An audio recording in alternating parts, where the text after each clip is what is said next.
Illegal drugs and their dark histories.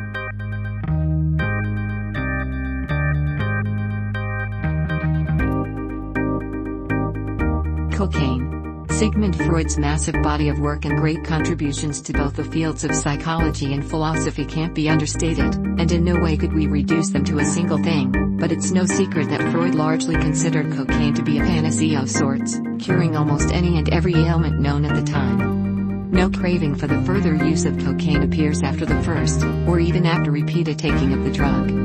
That's pretty full-hearted praise for a drug which has seemingly caused so many problems today, which raises the question, is it really cocaine that's the problem? LSD.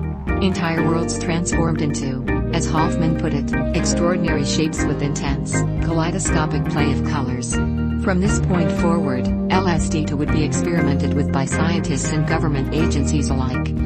It would mean peace and love to the hippies and the counterculture of the 1960s and a possible weapon of war for the United States government from the 1950s until experiments were eventually abandoned. Methamphetamine. Meth, crystal meth, methamphetamine, go fast, speed, whatever you call it, meth is a drug that has created total havoc across the United States and the world. Opium.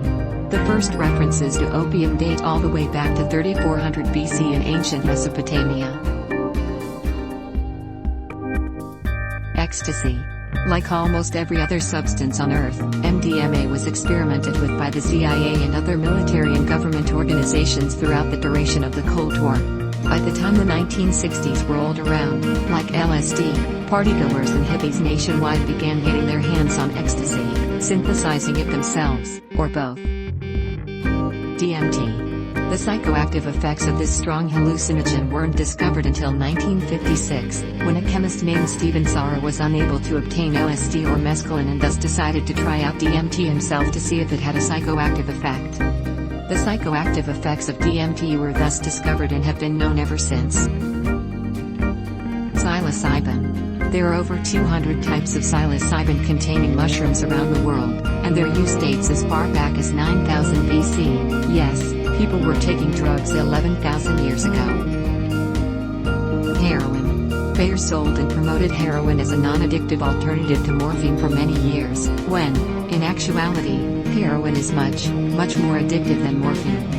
During World War II and the Vietnam War, heroin was cheap and easy to obtain for soldiers, and for the wounded who become addicted to morphine, it was a stronger, more addictive substitute once their morphine treatment ran out. PCP. PCP is one of the most dangerous drugs there are, not only because of its potency but also because its effects vary so drastically from user to user, from instance to instance. Marijuana. There are battles being fought in various states, provinces, and countries for the legalization of marijuana, the most controversial drug to ever exist. The battle of legalization versus criminalization of marijuana has been fought in the minds and hearts of America ever since, and its prohibition certainly hasn't decreased its use. Every day, science finds more and more uses and potential benefits of marijuana and its extracts, and with a sizable chunk of the US and several European countries legalizing it entirely, it's arguably only a matter of time before cannabis is legalized in some form or another everywhere.